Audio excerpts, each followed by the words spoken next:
must be debugging in your device Edge 50 Pro. In this video, I'm going to show you how to enable it. But before we get started, don't forget to hit the subscribe button and turn on notifications.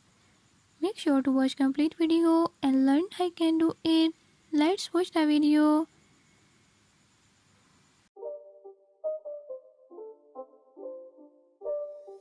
It's not a game, it's a rich thing.